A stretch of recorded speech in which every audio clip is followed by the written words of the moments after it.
Oh. Not enough time.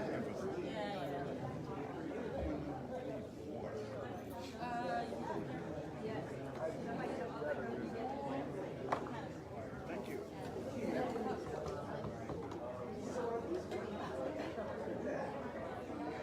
They are, they not on.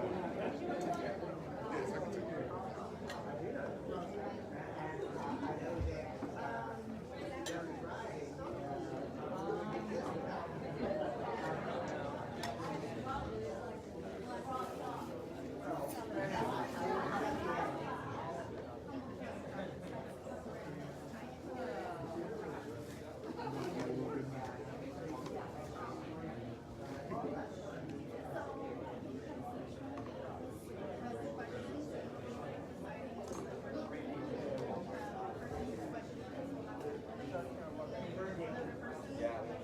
Avalanche tonight. Yeah. I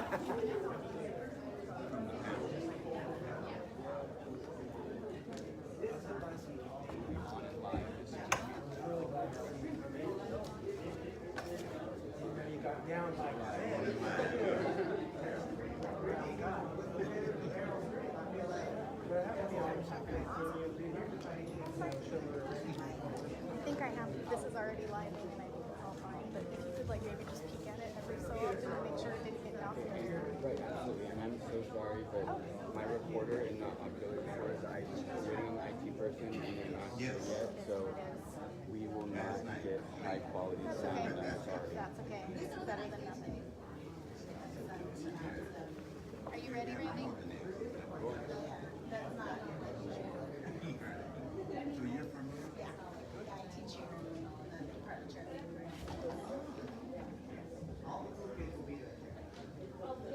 So good evening, everyone. How are y'all doing tonight? It's a beautiful Friday. Nice. Thanks for showing up. My name's Tony Savaggio. I'm a faculty member in the Department of Sociology here at HSU, and I'd like to welcome you all to the keynote event for this weekend's Post-Capitalism, Building a Solidarity Economy Conference. I'd like to first begin by acknowledging and paying respect to the Wiat people whose land we gather on here tonight.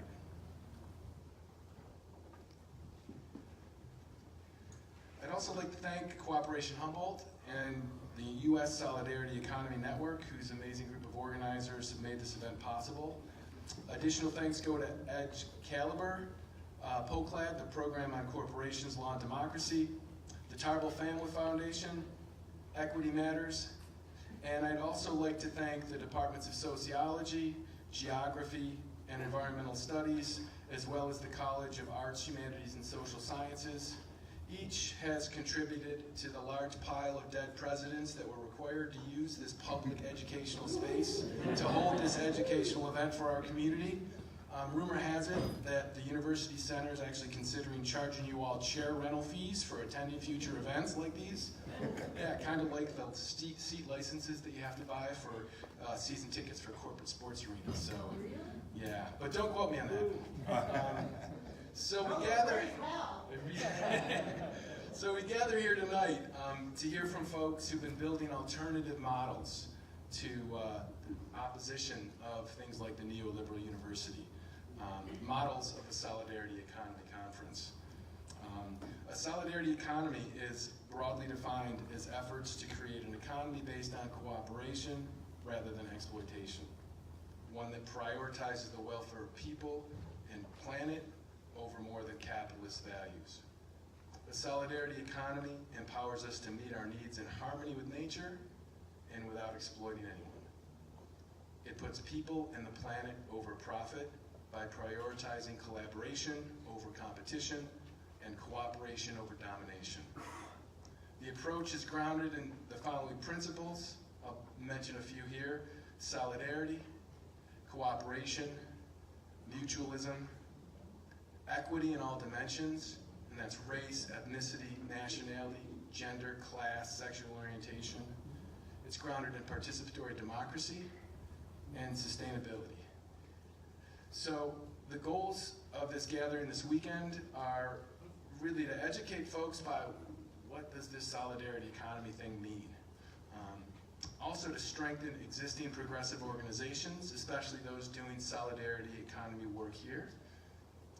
To create a space for progressive organizations to share best practices and collaborate across issues and constituencies towards collective liberation. And to co-create next steps for how we can actually implement cooperative economic practices in our community. So we gather here tonight to hear from folks who've not only done a lot of thinking about these things, but actually have built real models of a solidarity economy in their communities. So that said, I'd like to introduce Tamara McFarland, our moderator, who will tell you a little bit about these wonderful folks and what we have planned for tonight.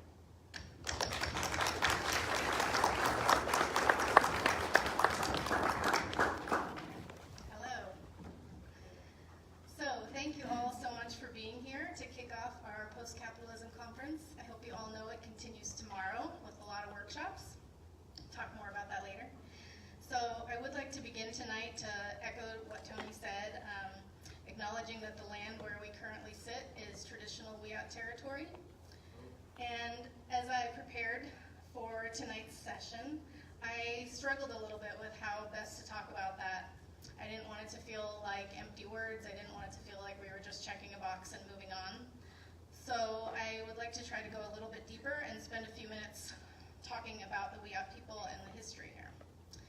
So Wiyot ancestral territory extended from near Trinidad to near Scotia and east to Berry Summit.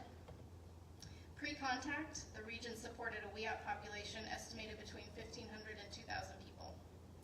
However, the population declined to about 200 by 1860 and about 100 by 1910, the result of disease, resource depletion, slavery, displacement, and genocide. Sustained contact by Europeans began in 1849 when Josiah Gregg journeyed overland to Humboldt Bay. His party of explorers was met by the Wiyot headmen on the day following their arrival at Humboldt Bay. He rode with his family across the bay to greet the party of explorers, welcoming them with a feast of clams and providing them with every means of comfort in his power. It was the discovery of gold in 1849 that brought white settlement to the bay and resulted in the destruction of Wiyot people and culture. The ensuing Indian troubles culminated in a series of massacres, February 26, 1860, the most infamous at Tulawat on Indian Island in Humboldt Bay. During that attack, what happened was while the Wiyot people were gathered at their traditional site for their annual World Renewal ceremony, during the night, under the cover of darkness, local men armed with hatchets and knives rode to the island and brutally murdered nearly all of the sleeping Wiyot. Estimates of the dead range from 80 to 250 in that night's series of orchestrated massacres. Although the white men involved were locally known, no charges were ever filed. Remaining Wiyot temporarily took refuge at Fort Humboldt, where nearly half died of exposure and starvation, and later were forcibly relocated to the reservations at Klamath, then after a flood in 1862, to Hoopa, Smith River, and Round Valley. Today, the tribe is 600 members strong and growing. Wiyot people are actively recovering the old ways, including language, ceremony, and life ways. At the same time, they acquire new trades and skills, graduate from college, become artists, doctors, lawyers, teachers, and professionals in a variety of fields. I'm guessing that all of us gathered here today know that 159 years after that massacre on Indian Island, this region still oftentimes feels unsafe or unwelcoming to Indigenous people and other people of color. In fact, even this college campus, within the so-called liberal bubble of Arcata, feels unsafe more often than we'd like to think. For myself as an individual, and for Cooperation Humboldt as an organization, I'd like to share my intention to continually work to identify and dismantle colonialized thinking and ways of being. I understand that as a descendant of white colonial settlers, I have much work still to do. I'd like all of us to take a minute now to quietly reflect, perhaps in memory of the slain Wiyot tribal members, in honor of the current day Indigenous people working hard to teach the rest of us right relationship with the earth, or to think about one concrete action you can take to work on dismantling your own colonized thinking or actions.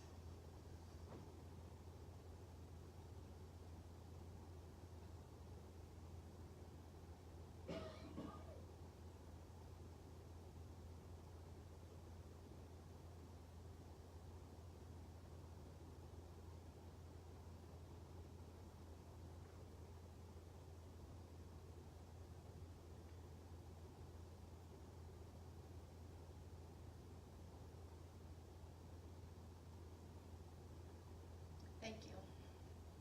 I'd also like to welcome you on behalf of Cooperation Humboldt to speak with any of the event organizers or fill out a comment card in the program for tomorrow.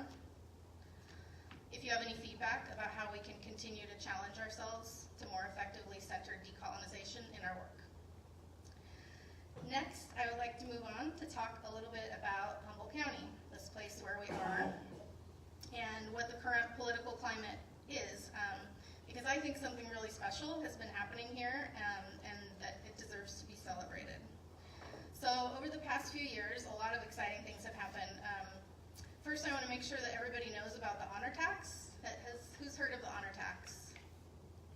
Cool. Well, after tonight, you can all raise your hands. So the honor tax is a way of recognizing and respecting the sovereignty of Native nations and implementing the United Nations Declaration on the Rights of Indigenous People. It's a voluntary tax paid out of respect for Native sovereignty. It's not a gift and it's not a donation. The amount is decided by the individual. And it was not in any way initiated by the Wiyot Nation, although they have formally agreed by their tribal council to accept the honor tax.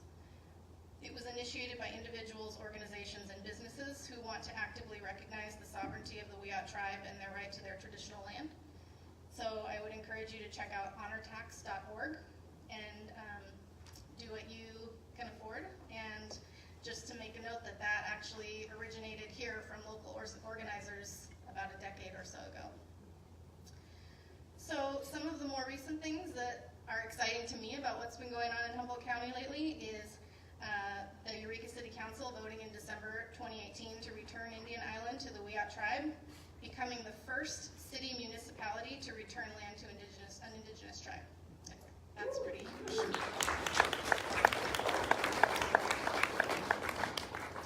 Also in 2018, voters approved Measure K, a county-wide sanctuary initiative to protect our undocumented friends and neighbors. This is the first time we are aware of that a sanctuary measure was passed by a voter initiative.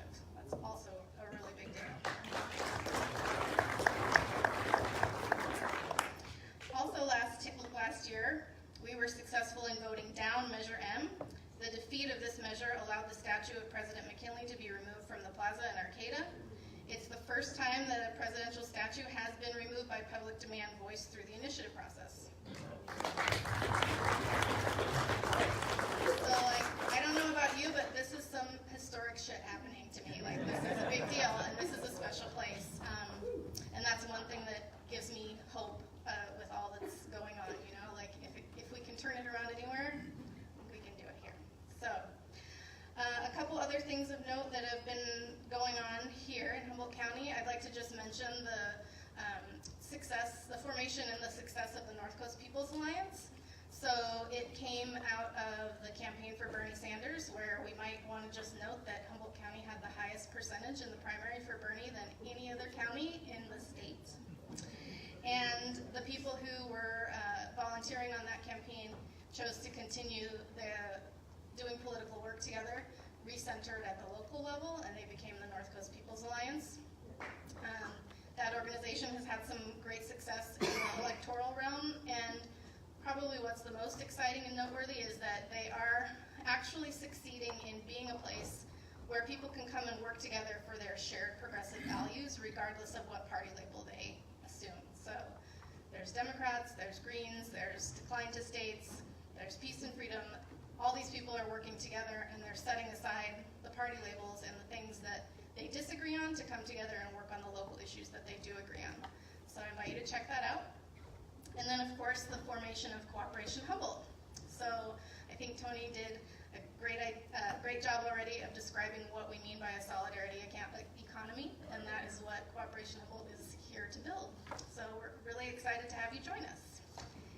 And with all that, I will move on to introduce our amazing panelists. We're so lucky to have these 4 people here today. I'll just go from closest to furthest from me. So first we have Emily Kawano. Emily is an economist by training who taught at Smith College. She's the former director of the Center for Popular Economics. She's a founder and board member of the U.S. Solidarity Economy Network, and she served for 8 years on the board of RIPES. Remind me what it is. It's Intercontinental Solidarity Economy Network, even though that doesn't add up to RIPES. It makes sense in French. Okay.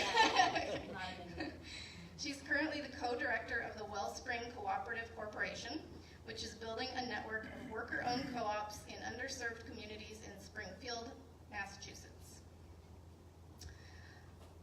Next we have Dr. Cutcha Risling Baldy. He's an assistant professor of Native American Studies at Humboldt State. Her research is focused on indigenous feminism, California Indians, and decolonization. She received her PhD in Native American Studies with a designated emphasis in feminist theory and research from the University of California, Davis, and her MFA in creative writing and literary research from San Diego State. She also has a BA in psychology from Stanford. Next down the line, we have Kali Akuno. He's a co-founder and co-director of Cooperation Jackson. How many people have heard of Cooperation Jackson? He served as the Director of Human Rights Education at the U.S. Human Rights Network and was the coordinator of special projects and external funding for Jackson, Mississippi's late mayor, Chokwe Lumumba. So I just want to pause a minute and say a little bit about Cooperation Jackson. As you may guess or already know, it's been a strong inspiration for what we're trying to do here with Cooperation Humboldt. Our local context is a little bit different, but we have drawn great inspiration from the work that they're doing. So I just want to tell you a little bit about them.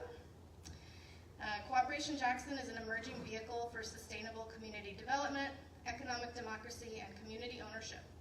Their long-term vision is to develop a cooperative network based in Jackson, Mississippi that will consist of 4 interconnected and interdependent institutions: a federation of local worker co-ops, a co-op incubator, a co-op education and training center, and a cooperative bank or financial institution. Cooperation Jackson's basic theory of change is centered on the position that organizing and empowering the structurally under and unemployed sectors of the working class, particularly from Black and Latino communities, to build worker-organized and owned cooperatives will be a catalyst for the democratization of our economy and society overall. And I would encourage you to check out their book, Jackson Rising, if that sounds interesting to you. And finally, last but not least, we have Jerome Scott. He's active in many social justice movement organizations, including the League of Revolutionaries for a New America. He was a founding member and former director of Project South, Institute for the Elimination of Poverty and Genocide. So let's just have a round of applause for our wonderful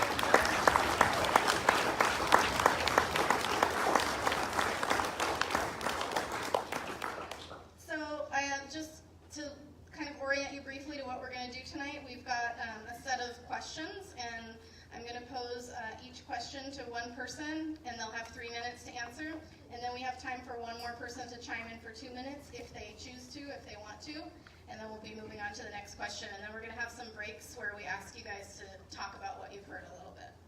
So we will go ahead and begin. We're going to start with Emily.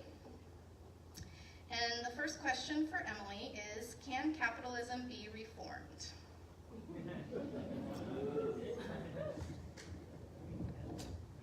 Small question. So let me first say that my answer is no. But I am not throwing stones at people. There are good, well-intentioned, good-hearted, honest people who believe it can be reformed. It's a good debate to have. So I'm not saying that people who don't agree with me are stupid or evil or anything. It's a difference of opinion, but I believe it can be reformed. It cannot be reformed and give us the world that we want. So it cannot meet the needs of people and planet. And the reason is because economics is a story. And it's based on certain assumptions about how things work and who we are. And it's based on this character, really, literally, economic science is based on this character called Homo economicus.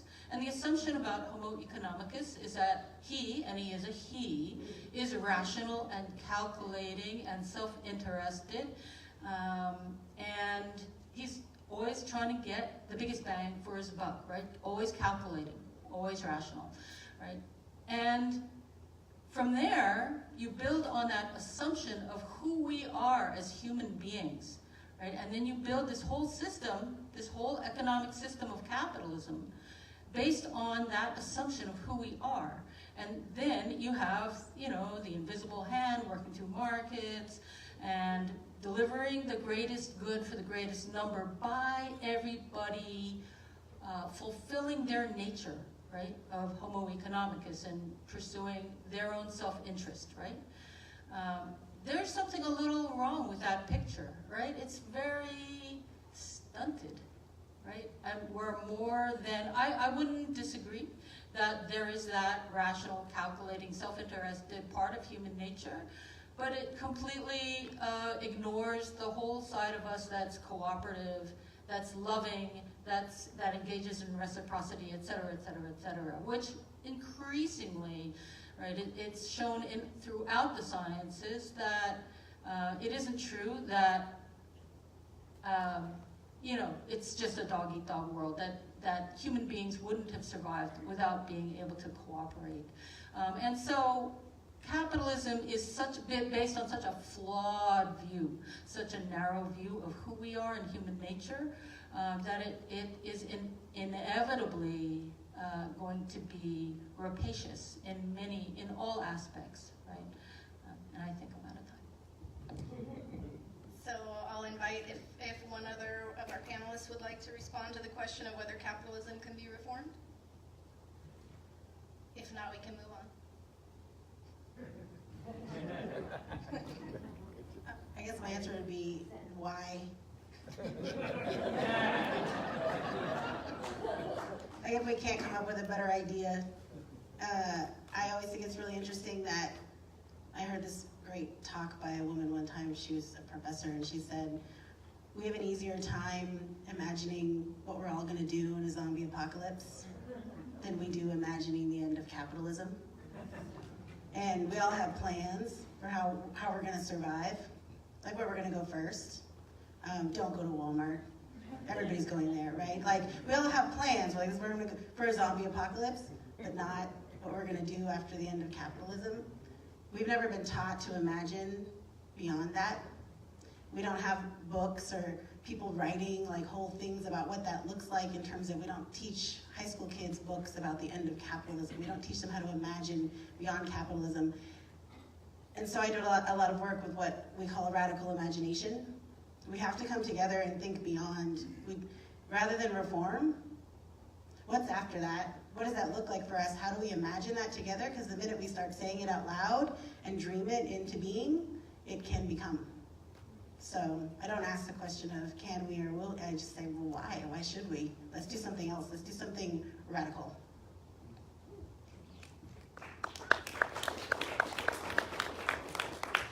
So the second question to Emily, since you believe that capitalism cannot be reformed, how do we work within the system to transition to a new economic system? So my space is very different. This is all we do. All right, working in a solidarity economy space, we envision all the time, and we don't only envision. We look at what exists, and that is not capitalist, right? That is not this owner-worker divide. That is not exploitative. That is not just done for profit maximization, but is done for the welfare of the people involved, the stakeholders involved.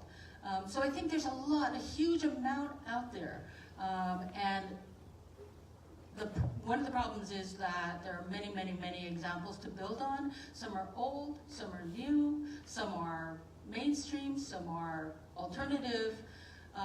But right now they're sundered from each other. And so instead of seeing that there's this huge foundation upon which to build, we see these cute little experiments, these, you know, and they're marginalized and somewhat trivialized, and they're invisibilized. And so the project of solidarity economy is to provide a framework to pull these disparate practices, solidarity economy practices, non-capitalist practices, together to articulate, to envision, to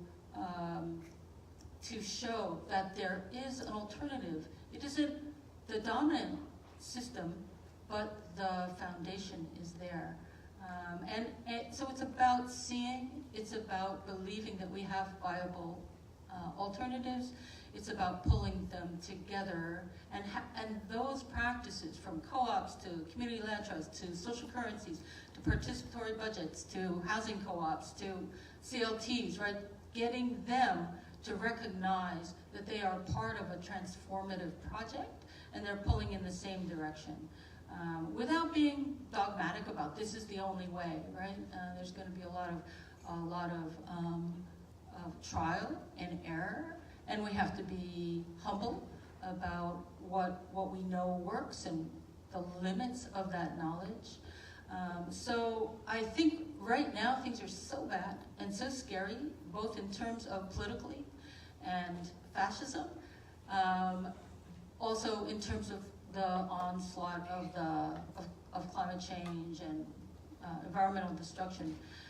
Things are so bad that we need to be firing on all cylinders. We need to be firing on doing this work in every way that we can, and doing it in a sort of an ecosystem approach way, right? We don't all have to do everything, right?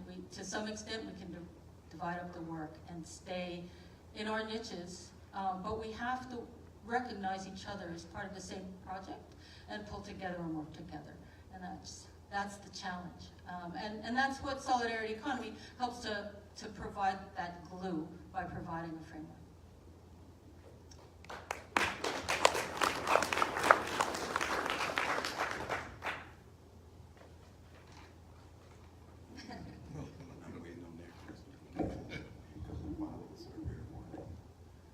I mean, only thing I would add, and we'll build on this later, and hopefully get into a broader discussion. From our practice in Cooperation Jackson, we've been trying to focus on what we call the build side of both imagining and constructing a new world. But we're under no illusion that we're not going to have to fight the old bad and remove it from its kind of dominant position, because it's not going, the capitalist system is not going to just fall under its own weight. Like, we have a particular role of, putting that vampire to sleep permanently. And so I think us getting prepared and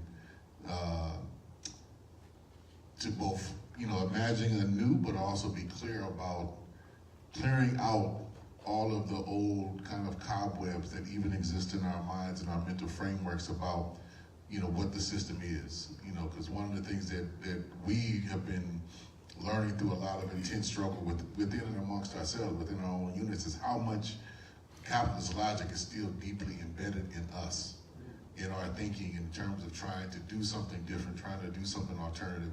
Like the logic of, well, this has to make a certain type of profit, or has to make a certain type of profit, or has to be a particular way. Like, that's deeply ingrained in our socialization and shouldn't be taken lightly.